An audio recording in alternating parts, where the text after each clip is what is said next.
quand les soldats de la paix dérapent.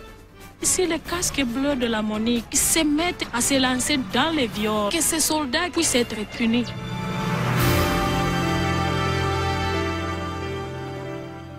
Bienvenue à Grand Reportage.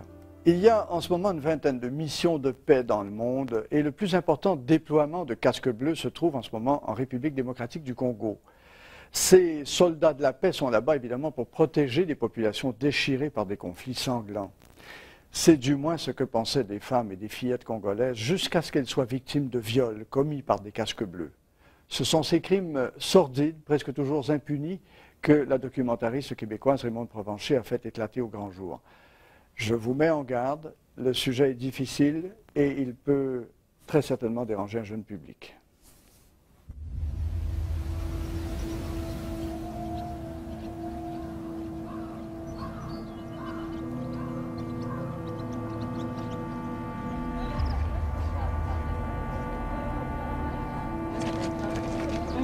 Jambo. Jambo. Huyu yuko mgonjwa huyu? Sana alikamatiwa na basoda ine. Kamata anatoka kupori kuvunja makoni. Iko na miaka ngapi huyu? Kwa miaka 16. Basoda ine.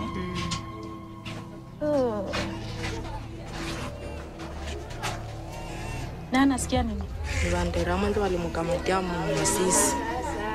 Banderamwe basaba.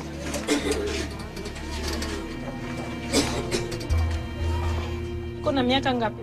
65. Oh my gosh.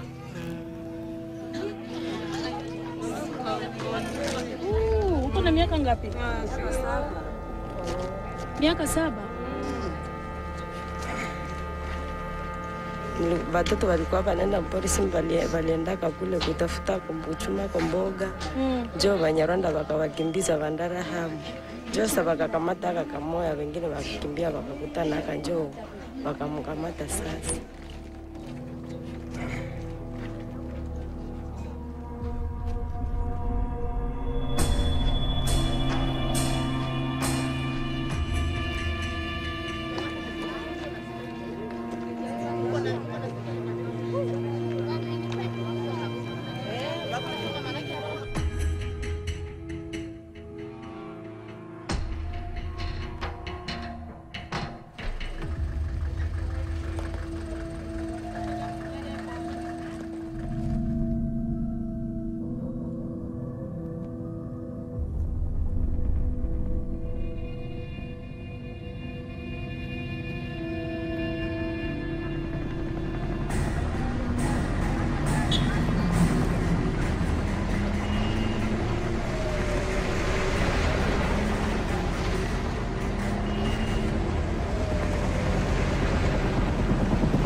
Je m'appelle Mimi Kachira, je suis avocate de formation. Je mis sur pied une fondation Pasteur Emmanuel Kachira qui vient en aide aux femmes et aux enfants victimes de la guerre au Congo. Je suis venue au Canada il y a plus de 7 ans comme réfugiée politique. Et depuis que je vis au Canada, je n'ai jamais cessé de penser aux femmes et aux filles violées, victimes de cette guerre.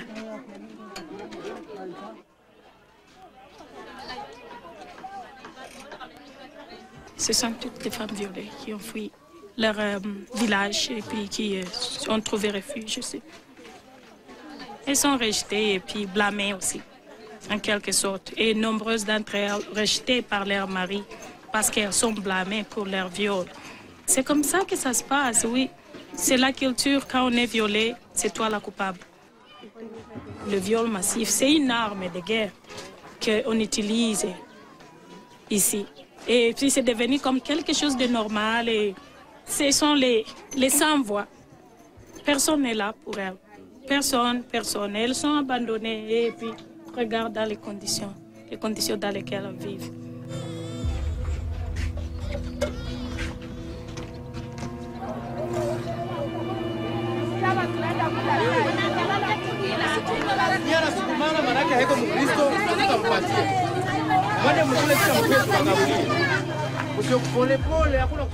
Les auteurs de ces viols, les principaux auteurs sont d'abord les hommes armés de toute tendance, qu'ils soient du gouvernement, qu'ils soient les hommes des milices. C'est d'abord le premier groupe des violeurs. Il y a le second groupe, ce sont les encadreurs de ces enfants. Et le troisième groupe de violeurs, ce sont les membres de la mission des Nations Unies, notamment les gens de la Monique. Les casques bleus, vous dites. Les casques bleus. Nous pensions sérieusement que ces gens allaient être un secours pour nous. Curieusement, en constatant ce qu'ils font, vraiment, nous nous posons beaucoup de questions et nous remettons en cause beaucoup des idées que nous avons sur les Nations Unies, sur son rôle, sur sa mission. Alors on s'est dit, pourquoi ils font ça? Est-ce qu'ils n'ont pas d'enfants?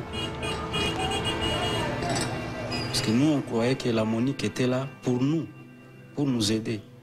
Mais quand elle aussi contribue à empirer notre malheur, alors là, on ne sait plus à qui se confier, on se confie seulement à Dieu. L'activité la plus importante ici à Goma, après le petit commerce, c'est la prostitution. Il y a des grandes personnes qui se prostituent.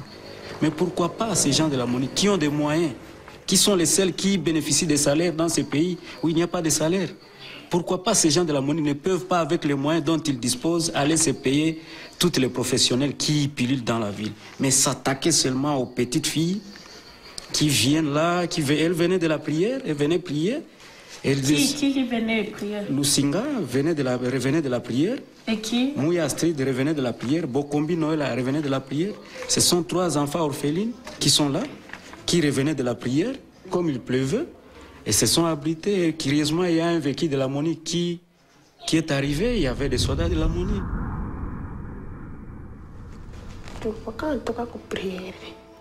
Tukwaka watatu ni tuna bandugu wangu tuko tunabo hapa. Kisha sasa tuko natoka tukaugama pembeni tu kule kudwa. Sasa tuliugama tuko na gari kakuya. Gari kake kasimama kwenye setu. Tukaona mkomo bazungu na mkomo kongole mmoja wa mweusi atuweka ni kongole. Tena akarudia akasema mketu wewe hakuna kitu tutawafikisha kwenu. Na sisi tukaona usiku unaanza ingia na tukaona mvule inaendelea tu. Kisha na sisi tukaenda tukapanda. Na sisi tukaitika. Sasa tulizika. Kisha na tukaona tunaenda mule motel karibu. Kisha tukasema mbona tunakia motel karibu? Wakatangaza mkunywe kwanza Fanta. Mkisha kunywa Fanta kisha tutawabeba kwenda na tanda fulani. Tukafika tukaikala. Bakatupatia Fanta tukaanza kunywa. Kisha wakaniambia wakanipatia 500 francs asende bauzia sigareti, tutaenda uza na biskuit yetu tutakunya na ile Fanta. Tukarudia, tukakia tukakunya. Tukaanza kunya nikaanza na wale walikuwa wangu wakaanza lala. Na mimi après 10 minutes nikasikia makia kizunguzungu. Kichwa kikaluma na nikaregea. Nikaanza sikia nani kichwa. Na mimi nikaona kichwa changu hakiko tena mzuri. Kisha sijui kisi nilala.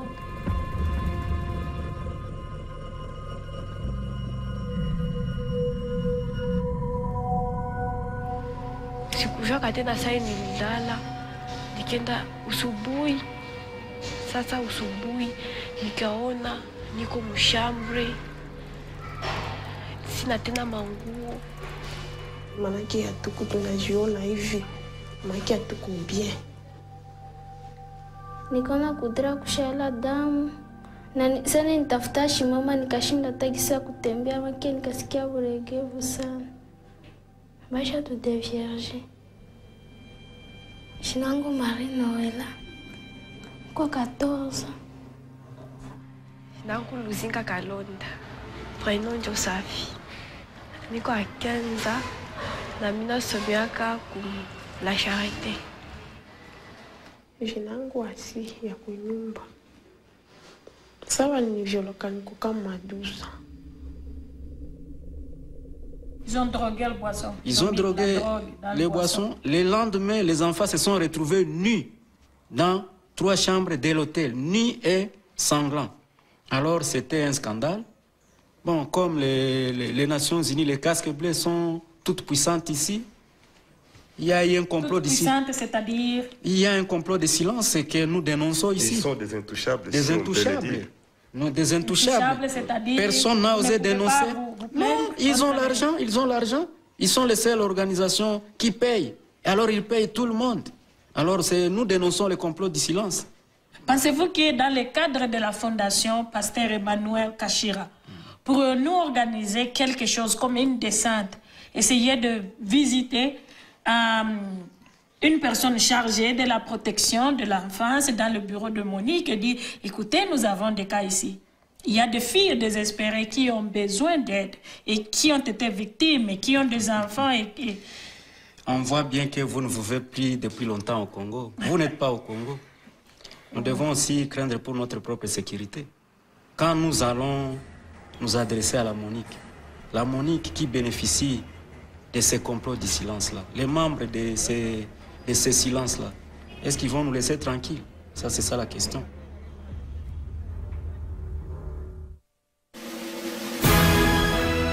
Ce sont des gens qui sont venus pour amener la paix, mais ce sont encore les premiers qui violent les filles mineures ici chez nous à Goma.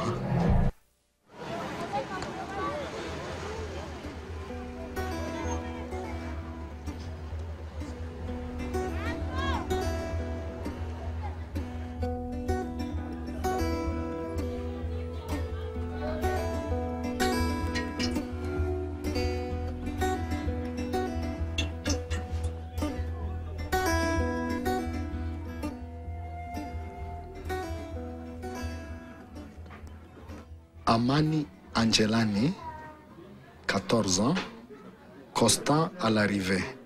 Et traumatisme psychologique suite à la drogue. Et nom du militaire, Ibrahim Monique, sud-africain. Détails liés au viol, bisous, tire-langue, pénis dans la bouche, doigt dans le venger et a fait pénis, hémorragie intense, abdomen ballonné. Je m'appelle Dr Arnold Kambale. Je suis gynécologue obstétricien de formation belge et anglaise. Alors ici, j'ai essayé vraiment de répertorier jusqu'à 19 cas. Il y a des preuves tangibles. Et vraiment, c'est regrettable parce que ce sont des gens qui sont venus pour amener la paix, mais ce sont encore les premiers, les gens de la Monique, les fonctionnaires et surtout les militaires, qui violent vraiment des filles mineures ici chez nous à Goma. Leur âge varie entre 9 et 16 ans. À partir de ces viols, ces filles mineures ont des affections gynécologiques très sérieuses. Alors parmi elles, il y en a ceux qui ont déjà atteint du sida. Vous voyez que nous sommes à province. Donc c'est le chef-lieu de la province du Nord Kivu. À l'intérieur, ces cas peuvent être multipliés par 10 ou par 20 même. Donc je dirais que dans la province du Nord Kivu, nous pouvons arriver à plus ou moins même 2000 cas, hein, parce que la monique est partout là-bas. Généralement, ce sont les Sud-Africains, les Indiens et puis les Marocains aussi.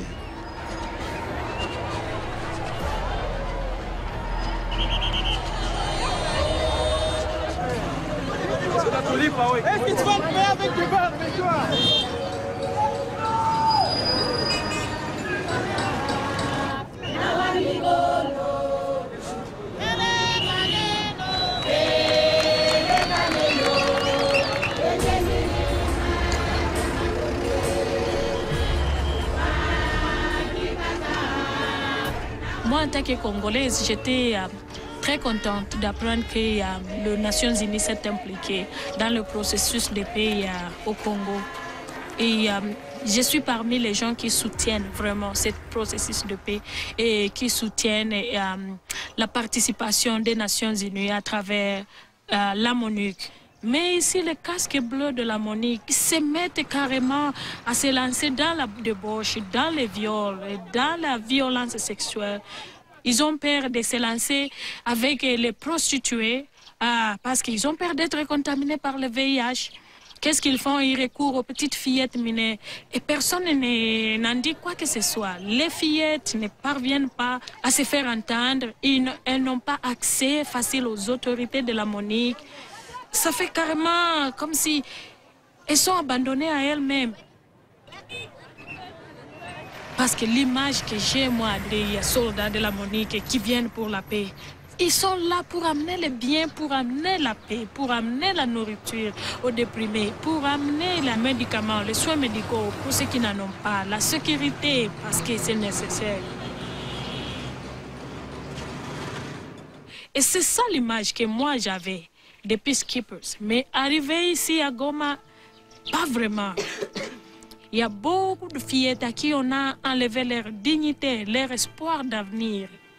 Ces fillettes-là, elles sont nombreuses, répertoriées dans la ville de Goma. Elles doivent être dédommagées pour préjudice causé. Et que ces soldats qui sont auteurs de ces crimes puissent être punis. C'est un crime, les viols, c'est un crime. J'imagine mal, moi qui suis canadienne, voir un soldat canadien violer une fillette au Canada, une fillette de 12 ans, 14 ans, et que cela passe inaperçu comme ça et que les autorités canadiennes puissent dire oui, ça va, et ça, c'est pas grave. Je vois mal ça se produire au Canada. Et si ça ne peut pas se produire au Canada, dans un pays civilisé, pourquoi seulement en Afrique où il y a encore la misère, la pauvreté, la souffrance?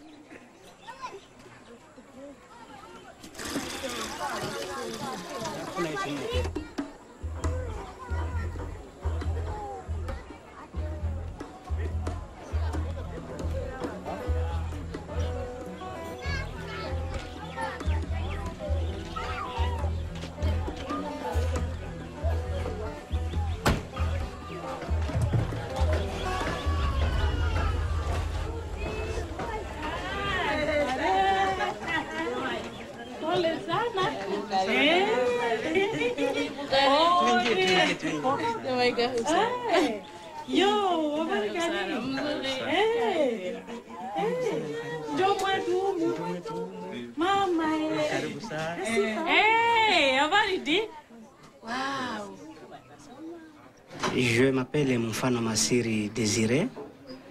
Je suis congolais, mais aujourd'hui je suis réfugié ici à l'Ouganda. Je suis pasteur. Nous avons fui Goma parce que nous avons eu des problèmes. Cela a commencé avec le viol de ma fille par un blanc qui travaille à la MONUC. Je voulais suivre le dossier et il n'a pas apprécié. Il a commencé à me menacer avec la complicité des autorités congolaises. Il voulait que je me taise à tout prix. J'étais en danger de mort.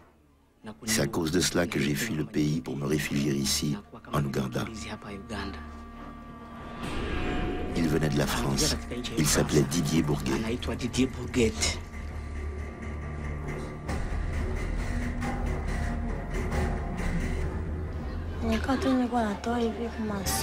Je revenais de l'école.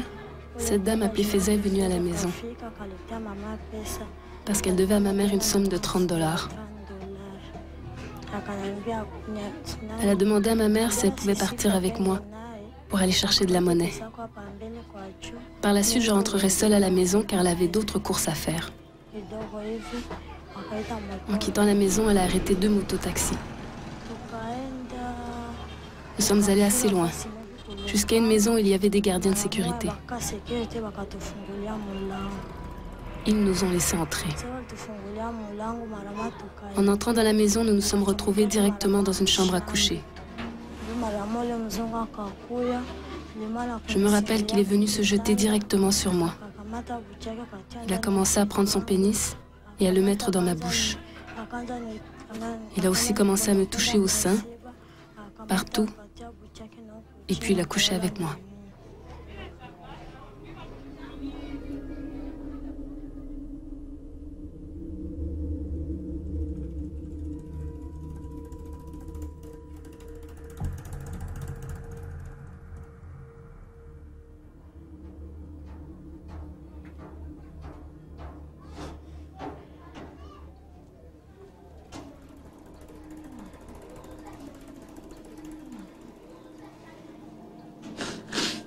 Wakati niliona hii foto nikasikia roho yangu na huzunika sana, hata nikagonjwa tension mpaka hivi sipendaiona, nasikia roho inaumizwa sana.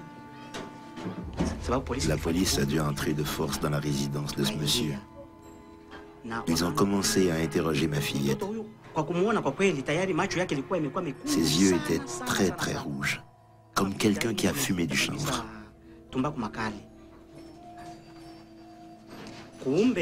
Les policiers ont saisi l'ordinateur, le disque dur de l'ordinateur de M. Bourguet. Je pense qu'il voulait savoir ce qui était dans cet ordinateur. Moi, je ne savais rien de tout ça. Et comme aucun policier ne s'y connaissait en ordinateur, ils l'ont apporté à un technicien en ville qui a un café Internet. Il a ouvert l'ordinateur pour vérifier ce qui était dedans. Cette personne me connaissait et connaissait mes enfants. Une vraie bénédiction de Dieu. Quand il a ouvert l'ordinateur et a vu la photo, il s'est dit, c'est la fille du pasteur.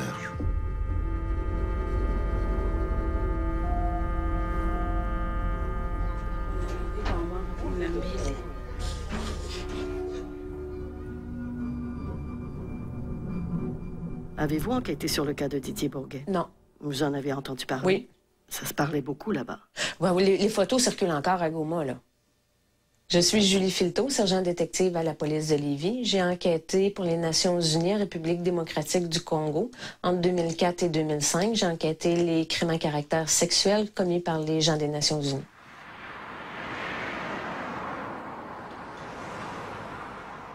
Il est possible qu'on ait entre midi et 1 heure une entrevue avec un témoin. Ça te convient? Oui. Midi, 1 heure. L'ONU avait déjà fait une enquête interne. Ils avaient vu que c'était grave. Les photos de Bourguet circulaient et le scandale était sur le point d'éclater. Et ils ont décidé que ça prenait une enquête criminelle et c'est suite à ça que j'ai été recrutée.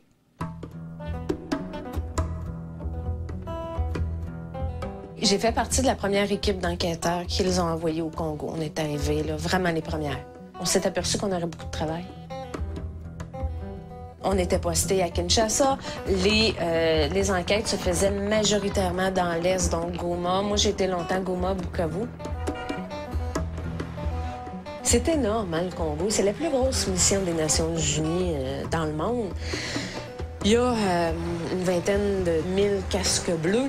C'est beaucoup de monde à gérer. C'est des gens aussi qui proviennent de d'autres pays d'Afrique ou de d'autres pays aussi qui ont des problèmes chez eux et des croyances culturelles différentes. Donc, ils arrivent là et, il y a une partie des problèmes qui sont créés par ça. Au niveau des militaires, c'est sûr que quand je rentrais dans le campement des militaires, j'étais reconnue. On me regardait de travers, un petit peu d'intimidation. Ils me reconnaissaient. Je vous dirais qu'il y a environ le tiers des dossiers qui sont des fausses allégations. Mais l'autre partie des dossiers, c'était des vraies allégations. Mais de là à dire qu'on a été capable d'accuser quelqu'un, ça, c'est une autre histoire. Premièrement, on faisait face à plein de problèmes. Juste d'éliminer les enquêtes, c'est presque 2 jours de transport. Ensuite de ça, trouver les victimes, localiser les témoins. On est dans un pays où les gens n'ont pas de papier, où les gens ne savent même pas leur date de naissance, où les gens n'ont pas d'adresse. Donc, localiser ces victimes-là. Il y a beaucoup aussi de dossiers où on n'a jamais été capable d'identifier les agresseurs. Ça aussi, c'est une autre grosse partie des dossiers à cause de plein de facteurs, là, parce que nos victimes étaient des enfants, parce que tout ce qu'on avait, c'était des surnoms. On n'avait pas de nom, on avait des surnoms. À cause de tout ça, il y a des dossiers, je dirais des beaux dossiers, là, des dossiers moi je suis certaine à 100% que les faits sont arrivés, mais qu'on n'a jamais été capable d'identifier les agresseurs.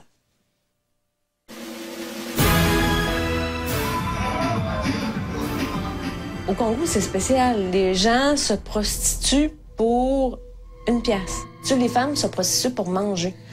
Donc, c'est de l'abus.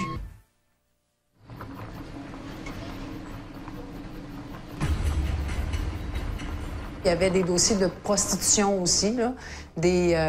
Par exemple, des militaires qui trouvaient une occasion de sortir du camp pour aller dans les villages, puis offrir de l'argent aux jeunes femmes en échange de services sexuels, des choses comme ça. Je suis Julie Plante, je suis sergent détective à la police de Lévis. J'ai travaillé 8 mois à la MONUC pour enquêter là, sur tous les crimes à caractère sexuel, l'exploitation sexuelle envers la population locale en 2005. C'était des enquêtes internes, en fait, qu'on faisait. Donc, on parle de manquement au code de conduite qui a été établi par l'ONU, le code de conduite qui stipule, entre autres, que c'est interdit d'avoir des relations sexuelles avec la population locale, qui décourage aussi la fraternisation avec la population locale de la part des gens de l'ONU. Donc, et l'exploitation sexuelle aussi là, de la population locale, par exemple, des services sexuels en échange de nourriture ou d'argent, la prostitution. En tout, si je ne me trompe pas, il y a eu 111 là, dossiers qui ont été enquêtés là, lors de ce projet-là, si je peux dire, là, du SCA, là, le Sexual Exploitation and Abuse, là, les enquêtes sur les abus sexuels. On parlait de viol, on parlait de bébés MONUC. On parlait de gens des Nations unies qui avaient eu affaire à des prostituées.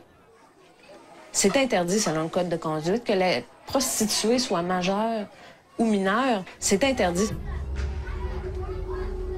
Ndaka kuba Sud-Africain tu mimi kwa programu na nami na vala menda kuba Sud-Africain nashuka ma 15h. Je wanatoka mlupango 15h yanenda wanamuke kisha ikishafika 17h wanakimbia wanaingia mlupango juu waite appel tena waite.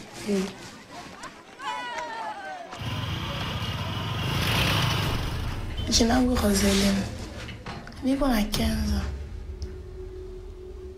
Je suis somaki.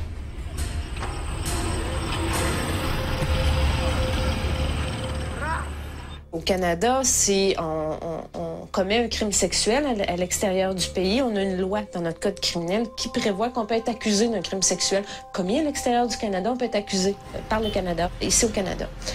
C'est pour éviter le tourisme sexuel. C'est pas tous les pays qui sont comme le Canada et qui prévoient ça dans leur code criminel.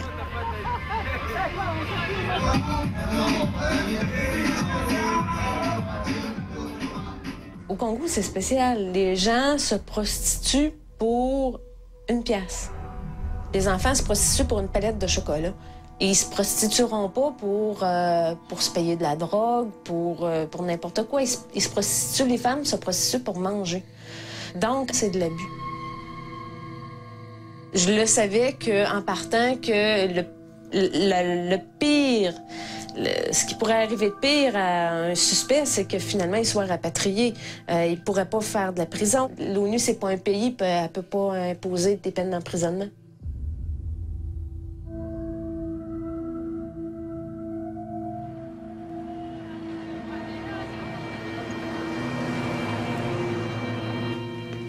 Jina langu Cecile Ziana, niko na mimba ya miezi 6 na nilikuwa na agisi ni watu wanatuchungaka huko mumugine na hapo ndio wanapaswa leta amani basi, na ile ndio ilikuwa rezo.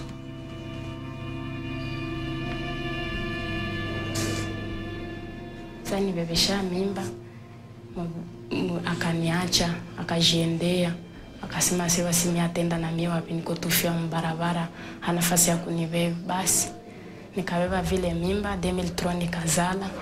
Ndio vile niko na fiete wa 3 ans, niko tu pale.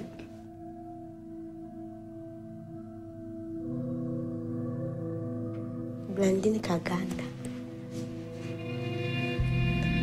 na 17 ans. Ase hapana kukilema kwa haifati. Mara mama kanikamatia kwa ile masinga hapo ile. Juko kwa partima masinga kwa shuka hivi jua kukamataka tu asika. Kumbe ile siku na siku akanikamata. Akanikamata kama 4 personnes. Ni mara mama kaniviole na ilikuwa wakati wa ovulation. Kwanza hii mwezi kwanza sijita kama itanishi taisha hata.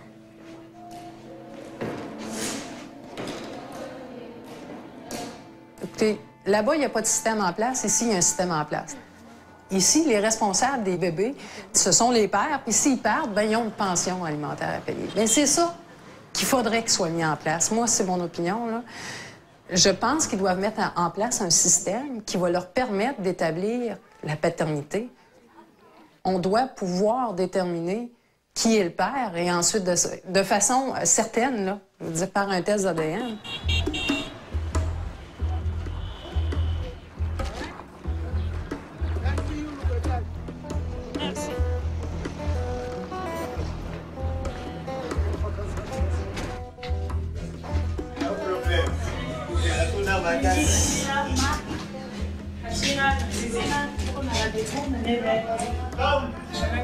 Police militaire. The reason we are here is Mark received this girl here, Zizina. Then she started telling Mark her story. And she claimed to have the baby from a Monique soldier. So somebody must, take care of this baby. Who is that somebody? She claimed that the soldier himself is not longer here, from Morocco. Morocco? Yeah. Did he give any complaint to anyone regarding She that? didn't know. You see her. She's not educated. And this is why we are here, kind of represent her. And to see if there is, we are just pleading, if there is something which can be done to help her. Did Monique has a plan, like to make a DNA center? If these facilities would be here, then it could be easier for her. Yes. And for all of us. For all of us. To know the truth. Exactly. Yeah, so that nobody will come and know she's lying. Yeah. And then nobody else will say, no, I'm telling the truth. Yeah. Mark will help her. Okay. And take perhaps other case, put them in writing, bring them to you, and you will try to do I will do my best. Whatever I am supposed to do, I'll do it. Anything. Thank you very much for coming down to us. Thank you. And also wasting your valuable time. Yes. Kumar, thank you. Thank you. Actually, I must not pass a comment on any country. Because actually, you see, their army is not tuned up. Their army is not well organized or well trained. I must say, if it is so, in that case, why sort of the nuisance is being created by those personnel?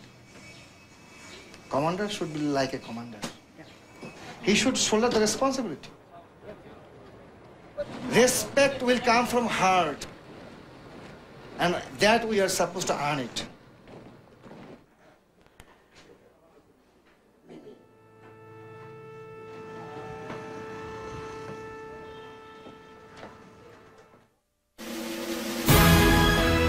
Je crois que la responsabilité morale des Nations Unies est totale parce qu'on envoie dans la nature des centaines, voire des milliers d'hommes, au contact d'une population qui est totalement démunie et l'on voudrait faire croire que ces hommes, parce qu'ils deviennent des combattants, ne vont plus avoir de vie sexuelle.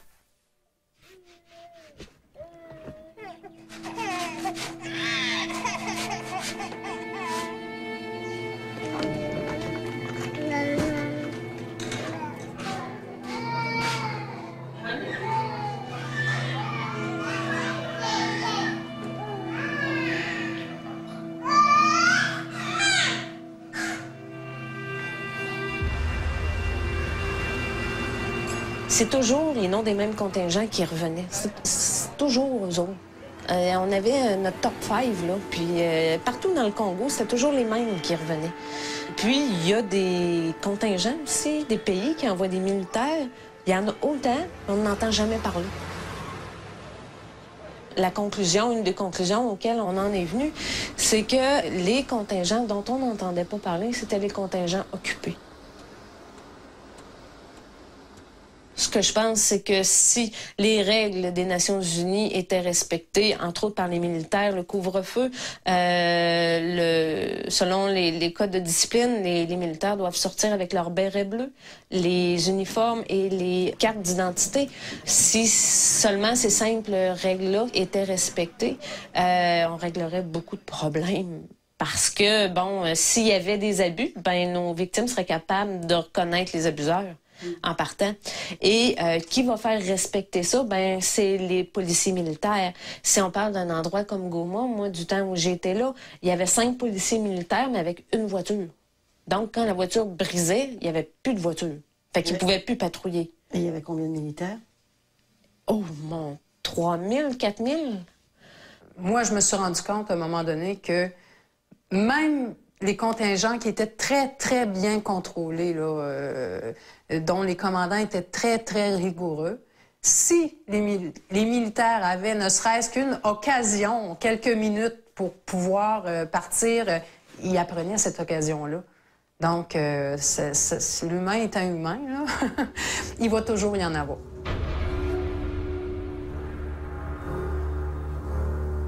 La responsabilité individuelle de M. Bourguet, moi je considère qu'elle est totale. On peut dire que M. Didier Bourguet a reconnu avoir eu des relations sexuelles complètes avec des mineurs, et pas simplement des mineurs de 15 ans, mais des enfants de 12, 13, 14 ans. L'intéressé se livrait à des photomontages, à des films vidéo de quelques secondes pour se mettre en scène et pour, dit-il, son utilisation personnelle. Il avait des antécédents, ou plus exactement, il a reconnu tout à fait simplement qu'il avait déjà eu des relations sexuelles avec des mineurs lorsqu'il était en poste en Bosnie ou en Centrafrique. Je crois que la responsabilité morale des Nations Unies est totale dans des affaires de ce type, parce qu'on nage en pleine hypocrisie. On envoie dans la nature des centaines, voire des milliers d'hommes, au contact d'une population qui est totalement démunie, et l'on voudrait faire croire que ces hommes, parce qu'ils deviennent des combattants, ou qu'ils sont des combattants hors de leur pays, ne vont plus avoir de vie sexuelle. Sauf à faire preuve soit de naïveté, soit de cynisme. On sait bien que la réalité est tout à fait différente, et que dans tous les pays où il y a eu des contingents des Nations Unies, dans tous les pays, il y a eu des scandales de ce type. Donc ce problème, il va bien falloir le régler. Est-ce que mon client peut être un bouc émissaire? Ça n'est pas exclu. Il a reconnu sa participation aux faits. Participation aux faits, il ne faut pas non plus oublier qu'il y a un système qui s'est mis en place sur le plan local. Mais ce système, c'est avec des rabatteurs, c'est avec des intermédiaires, etc. Donc c'est un système finalement économique. Un système économique. Donc derrière la prostitution, il y a un réseau économique. Et là, c'est ce que je crains, c'est qu'on en fasse finalement le bouc émissaire, alors que l'on sait pertinemment que ces faits continuent à se dérouler sous, non pas la bienveillance, mais disons le silence quelque peu hypocrite, frondeur des uns et des autres, qui n'osent pas dénoncer. Je demanderais que la justice soit rendue et que les familles victimes puissent être dédommagées. Et qu'il y ait quelqu'un, qu'il y ait une autorité de la MONUC ou des Nations Unies. Et je m'adresse à M. Kofi Annan, qui puisse dire, nous sommes désolés pour ce qui vous est arrivé. La réflexion est que comment faire pour rendre la justice à cette fillette et aux familles des victimes, et que faire de ces bébés MONUC.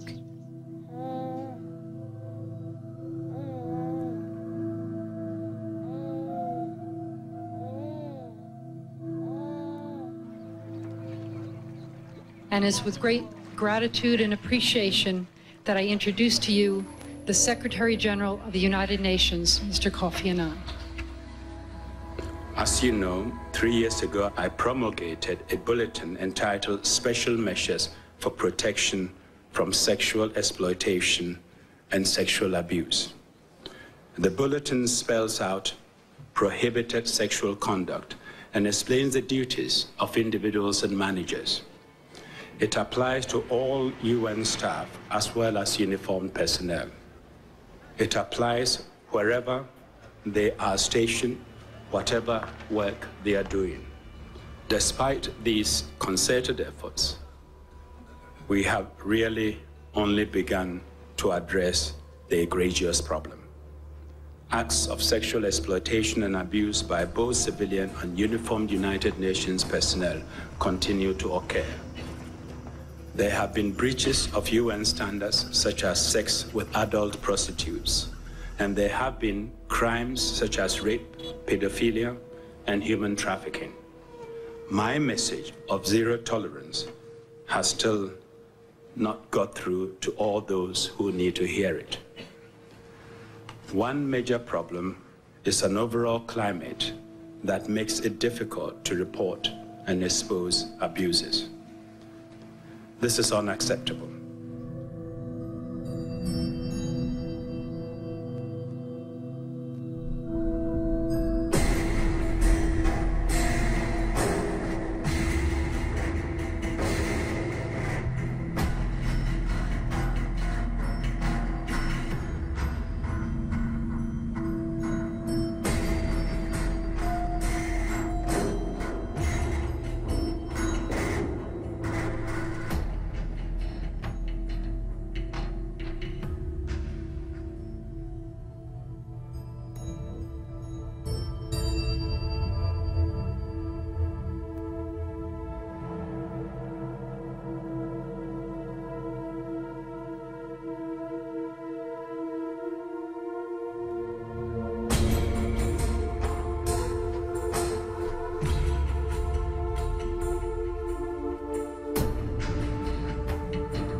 Yeah, but